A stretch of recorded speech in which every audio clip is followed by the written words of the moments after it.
Our last speaker will be Michael Sean Wright. If you'll state your name and city of residence for the record. Michael Sean Wright, and I get to call Dana Point home. Mr. Mayor, City Council, staff, I'm a local documentary filmmaker here, and when I heard that Dana Point was considering this proposal, I got so excited. The first time that I've ever stepped into a city council meeting, you know why? Because things go pretty smooth here. We don't really have to get that riled up about very many things. And I know when you have commission surveys for my neighbors, they say the first thing we want you to do is don't do anything. Things are going pretty good here. But sometimes, in order to keep the beauty and the wonder that is Dana Point, sometimes we have to take action. And I'm not for an anti-government. I know not many of us are. But these plastic bags, they don't know government, people. They just know destruction. They say that the average consumer uses 400 plastic bags a year. That's too many. Yes, we have reusable bags. I have a ton of them in my drawers. And sometimes I need that little extra incentive by going down to Ralph's and Vaughn's and Albertsons and not seeing the plastic bags. I think it's extremely pro-business for all the businesses in Dana Point to continue to enjoy the beauty and the wonder of the dollars that are attracted by having such a beautiful city stay beautiful. And to all the members of the City Council, yesterday we started a petition asking our fellow citizens around the world to support this and to support you and to say thank you. As of this moment, we have 152 signatures and people from around the globe, from France, from Italy, from Mexico, all up and down the state of California, are saying thank you, and we support you. And that petition is being emailed to each and every one of you. I got calls from the vice mayor of Long Beach and the city councilman of District 3 who, in late May, actually passed a ban, similar ban that you're considering. And they said it was interesting that the voters themselves said, maybe this will be hard. But afterwards, they found that over 80% of the people supported it and thanked the city council. And it's helped businesses from around the globe that have done the similar things by keeping their harbors, their oceans clean. Thank you for considering this. Thank you. Thank you. Okay, that finishes our public comment portion. We'll bring it back to the council for discussion. Who would like to begin? Ms. Bartlett? I'd like to comment that I think Brad's idea about holding a forum or a workshop is an excellent idea so that we can pull together the community, the affected businesses, the Chamber of Commerce, and when this comes back before the City Council, then we'll be able to make an informed decision based on a collaborative process. And getting back to what we talked about in 2009 with regard to the single-use plastic bags, I'd like to bring up again, perhaps the city enter into some type of a program or consider a program with our hotels and our timeshares, because we're an international resort destination. When people come out here on business travel and come out here on vacation, they don't think to pack reusable bags in their suitcases. So if we have bags that are supplied by our hotels and our timeshares, that will serve thousands and thousands of people a year. They can pick one up at the front desk or in their hotel room or at the timeshare and be able to use them around town and not have to worry about the single-use plastic bag issue. So I just wanted to bring that up for suggestion again. Thank you. Thank you, Ms. Bartlett. Who would like to be next? Mr. Weinberg. Yeah, I've been sitting here listening to everybody, and I'll put it as simple as I can say. The merry-go-round has got to stop. We've tried the voluntary action. It doesn't work. We tried it with business licenses. It didn't work. We tried it with bags. It didn't work. If you really want something done, you've got to basically have an ordinance or a rule against it or for it. When you start reading about the garbage dump in the Pacific, you can argue how big it is. Some people say it's twice the size of Texas. Other people say it's half the size of Texas. I don't care if it's the size of Wyoming. Garbage that fish eat, that other fish eat, guess what, folks? We end up consuming that garbage in our food. Those toxins we end up eating. If you're a bike rider in this town or a walker, you'll see more paper bags hanging from trees. Now, I understand at Christmas time it may look nice, but in the summer, you know, having bags in the gutters and the trees and the shrubs doesn't make it, does not make this town look beautiful. We can study this thing to death. We can put together 5,000 groups. But when all is said and done, we've got to come up with a ban of plastic bags and styrofoam. End the statement. With that, I'd like to make a motion that we do that in a timely fashion and direct staff to do it.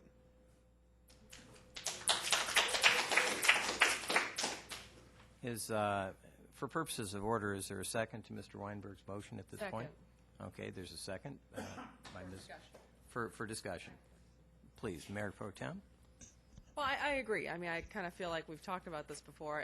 The information's not going to change. The only question is the implementation of it. What's a fair timeline to merchants? And, you know, if, like Wayne suggested, maybe there needs to be some sort of grant program for the smaller businesses. Or maybe we can exchange the plastic for paper with some businesses in other cities that don't care and want to unload the paper. We'll figure out something.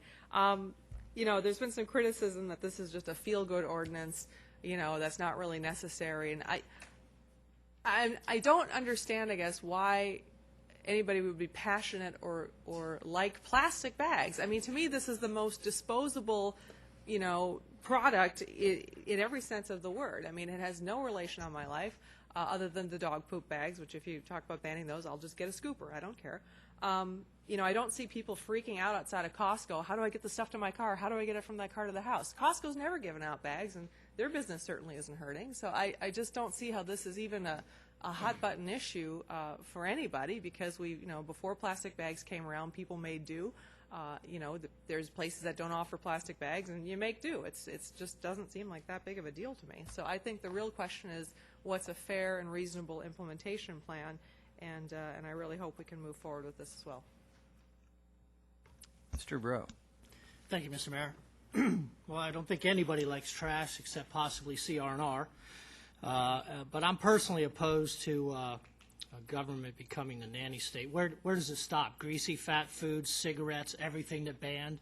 I'd personally like to ban sex offenders from our parks. My family, we reuse the bags in small baskets. We use them on day trips with the kids and for dog waste. I think there needs to be a lot more personal awareness and personal responsibility, and we definitely need to look at the costs. All these costs for biodegradable products at these restaurants are going to be passed on in the prices you pay for food. Manhattan Beach, during this process, had to pay for an EIR. There's potential litigation.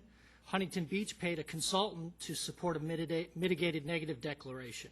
And there's claims on both sides. On the internet, when I researched this project, you know, some are saying that the bags kill sea life. Some say they don't.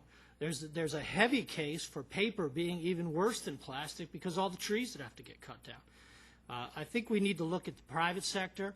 As the Mayor Pro Tem mentioned, Costco does it. Trader Joe's does it because their patrons demand it. What I would support is very heavy fines. You put a bag on the ground or in the water, you're going to get fined a lot. You put a cigarette butt on the ground, not to mention the fire hazard, you're going to get fined a lot. I think there needs to be a lot more communication, outreach, and to support to groups like Zero Trash and the Beach Cleanup. You know, maybe we can come up with a hide it, lock it, lose it program for bags. You know, I'd rather go the other way. Rather than continuing burdensome regulation on business, I'd like to get rid of a lot of them. I'd like to see us do tax holidays or permit holidays and go the other direction to spur economic activity. But I think we need to do a very detailed cost-benefit analysis on this issue as we go forward. Thank you. Okay, before I start my remarks, what exactly would be in a cost-benefit analysis from your point of view, Mr. Bro? Well, I would see what an individual paper bag costs as opposed to a plastic bag, because, for example, if it's 1 cent, 5 cent, that 4 cents at Tudor and Spunky's, you're going to get that 4 cents added on to your meal. And so I want to see what it's going to cost business to implement a regulation that we're discussing. And just for purposes of discussion, if business were to consider that, come back and say, we think a ban on single-use plastic bags is good for business in Dana Point, would that be satisfactory to you, or is there some other empirical evidence that would be more persuasive? I just happen to have a personal philosophy that, we shouldn't be getting into these issues. Are we going to do, like I said, greasy, fat food that's said to be bad for us, plastic bottles, it just can go on and on and on and on. So I just have a philosophical disagreement with getting into these sort of issues. Now, fines, heavy fines, I'm fine with that. I recognize that things going into the ocean are very bad, but I don't think mandating it from government is the solution. So just to conclude, before I start my remarks, there's probably no evidence that could change your philosophical approach on this issue. I'm open to see evidence, but I'm inclined right now to not support it. Okay. Mr. Mayor? Mr. Weinberg? I'd like to ask Mr. Bro, so banning paper bags is worse than having a police state looking for people throwing paper bags or plastic bags. You'd rather have a police state that stands around the corner and makes sure that you don't throw cigarette butts on the ground, and that's where we should spend our tax money. Well, I mean, that is, you can fine people for doing things rather than mandating a government program. That's all I'm saying. Okay, if I can add my voice to the discussion for just a little while. First of all, I think any time you tell people they can't do something as a governmental entity, there should be some strict and appropriate scrutiny of the measure behind that. And like everything, it should be contextualized. So to take Mr. Bro's example of the fine, we do have litter laws. People shouldn't litter.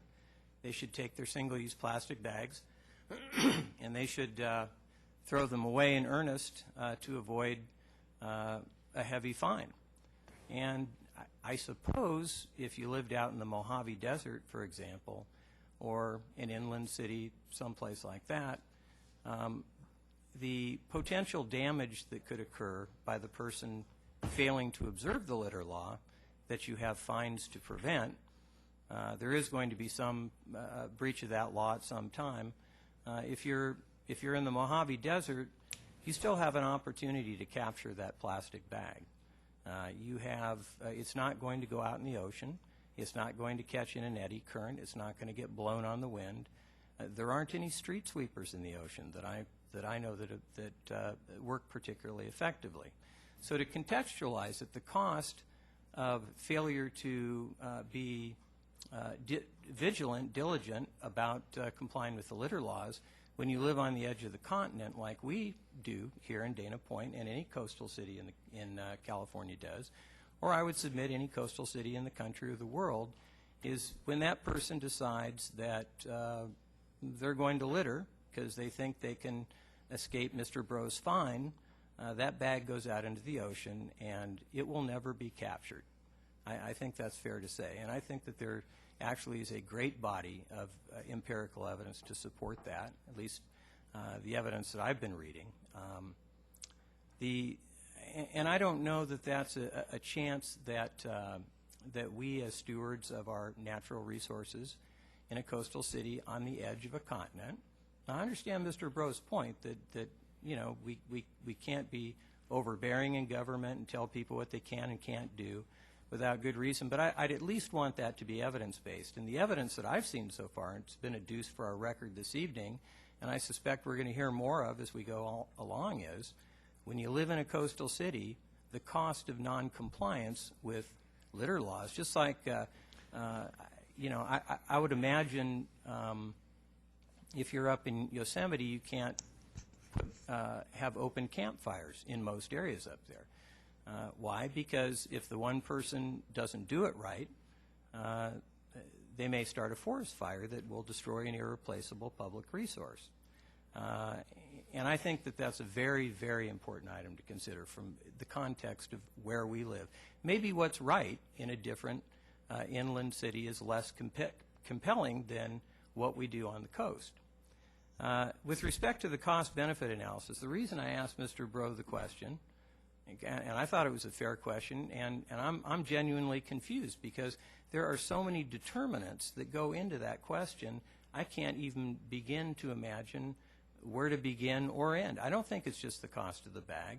As Mr. Teasley pointed out in his public comments, we have the cost of the disposal of the bag. We have the cost of the maintenance of the landfill. We have the cost of the local businesses when the toxic byproducts destroy the wildlife. We have the cost to the local resort economy when the environment doesn't look quite as nice as it did. And again, I don't see living in an area like we live with here with the precious natural resources that we have, I'm not sure that that doesn't demand some higher level of scrutiny and stewardship on how we treat those. And that's really where I'm coming from on this issue. I certainly philosophically have no interest in over-regulating people, but I don't want people thinking they can smoke in a national forest, throw the cigarette out the window, and start a forest fire because no fine structure in the world is going to prevent that national calamity. I'm not so sure that we're not in a somewhat similar situation here. Ms. Bartlett? I agree with that, and I think that for a cost-benefit analysis, you're right. There are so many moving pieces to that puzzle there. You've got increase in code enforcement to enforce. You've got the fines. You've got the impact on our tourist industry when people come out and they bring plastic bags or they get a plastic bag and they dispose and they get a fine. If they're coming out on a vacation from France and they get hit with a $25 fine, how likely are they going to be to want to come back, perhaps to Dana Point? But I think the reason I think the workshop and a focused forum done in a quick fashion is good because it engages the entire community, engages the people that are affected and involved and interested, and let's talk and implement a good strategy for this, for implementation, and an appropriate timeline. Do the merchants need 3 months? Do they need 6 months? Do they need a year? What is the time frame that everybody can work within? And when you talk about the hotels or timeshares or businesses, when they want to have logoed bags that are reusable bags, what time frame do they need? And what incentives can the city provide, and maybe the business community at large provide to implement some type of a strategic program that benefits our community, and we put something in place that works for everyone, for the environment and for the city and for the people who come and visit here on vacation and on business. So I think a workshop and a forum is, I think, a definite way to go, and I'd like to direct staff to do so, and quickly. Mr. Mayor, may I make a quick comment? Mr. Fowler, please. I'm sorry. One thing that I didn't explain in some detail, but it is probably germane to the discussion on cost, is part of the process that we're seeing in some of these ordinances are that when you are allowed to use a paper bag, and you pay for that paper bag, but you pay for that paper bag at 10 to 15 cents a piece. And the idea there, in part, is that it only costs you as a business maybe 1 cent for the bag. You charge the extra, and that extra revenue goes back to the business to help pay for the added cost of doing this and providing options besides the plastic bag. So basically they're trying to say if you as a consumer choose not to use a reusable bag, you're going to help support that business in being able to get a paper bag instead of using a plastic bag. So there is a cost reimbursement mechanism that some of the cities and municipalities are trying to use that may be helpful in that situation. But if I could also, though, Brad, as far as education goes, I think one of the things I get excited about is when I see in markets when people bring their own bags in, and they hand them and they bag them in the reusable bags, as we saw Mrs. Fairbanks earlier this evening show, and I know I have a lot of Dana Point bags at home that we use, and we don't use all the time, but we try to use them. And I think through education and persistence, I'd like to think that we could go where everybody in Dana Point carries their bags and uses them responsibly, because when you think about it, it's really the efficient way to go. And so I think through a process of education, but I think one of the things I would just suggest is that if, based upon what I'm hearing, that we possibly engage the Dana Point Destiny, because I think this is what the council had in mind when they approved it, was to work with the business leaders. And many of the people on that are actively in the chamber, they're active in the harbor, and I think we get a good snapshot, and I think we could come back in a quick time working through the Dana Point Destiny group and get a good pulse of the business community. Mr. Weinberg, would you be willing to amend your motion to? I will be willing to amend my motion if we have a date certain of 30 days for them to come back with, or 60 days. But I don't want my grandchildren to have children, and this thing is still being talked about. So give us a date certain, and I'll amend to that date certain as long as it's less than 3 months. Mayor Pro Tem? Well, I will accept your amendment, but I really want the focus to be on the implementation plan. I think the ship Yeah. has sailed as far as what we all feel about the plastic bags and the ban for the most part. The majority consensus certainly seems to be going that way. So I really think the discussion should focus on implementation so we can come back, make a decision, and finally be over discussing this. One of the comments I'll make is the Ralphs, the Albertsons, et cetera, they could probably change tomorrow morning if we told them. They do it in all the other cities. I mean, we're not talking about they've got to go find the source. They already have it. So I think the chains, we can literally do it in a fairly short time. The local businesses, let's call them the mom and pops, we need to give them more time to either find a source or get a buying consortium through the Chamber of Commerce or what have you to get their products. So I think we're talking about two things, and that's why I want a date certain. And more for the chains, I'd like to put a date, 60 days after the ordinance is passed, and then work about the mom and pops, give them, you want to call it another 6 months. But I want a date certain when you're going to come If back. I could offer up Please. a thought, and Brad,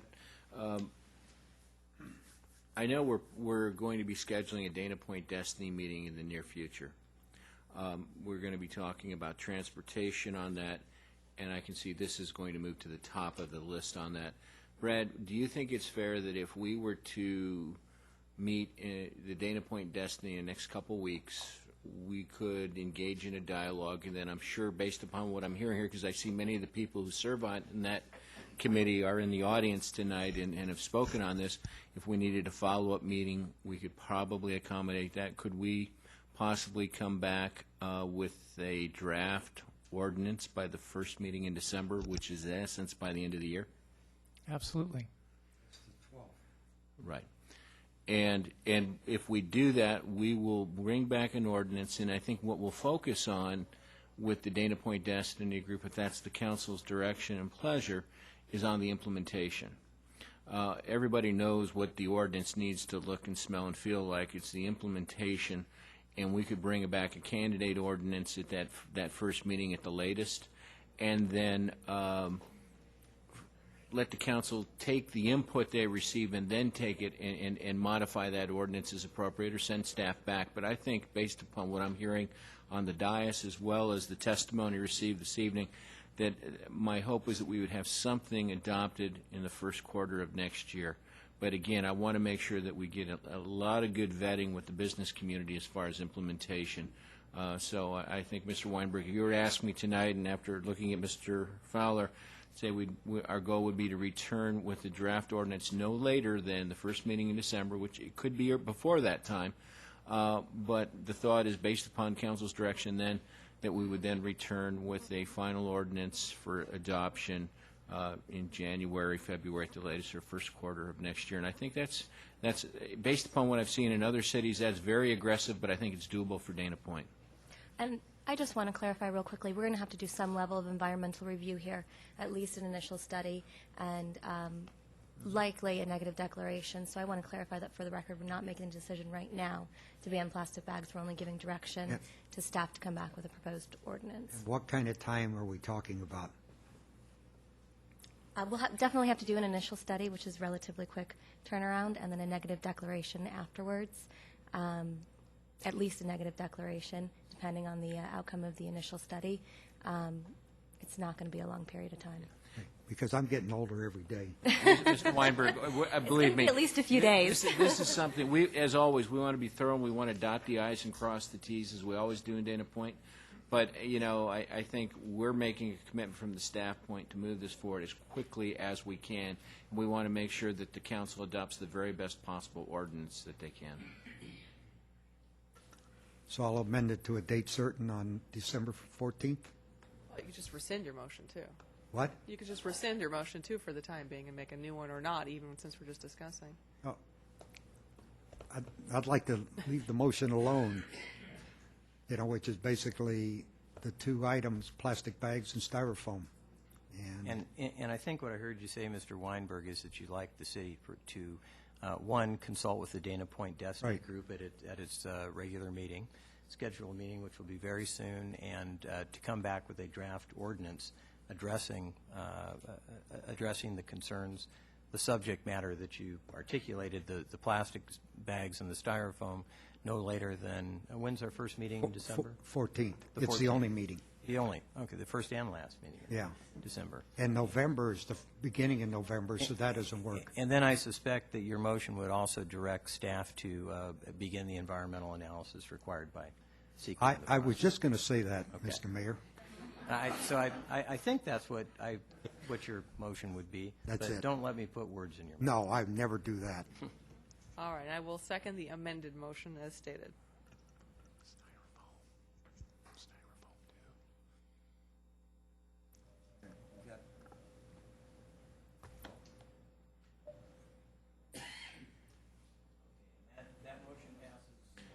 That motion passes 4-1. Mr. Bro dissenting.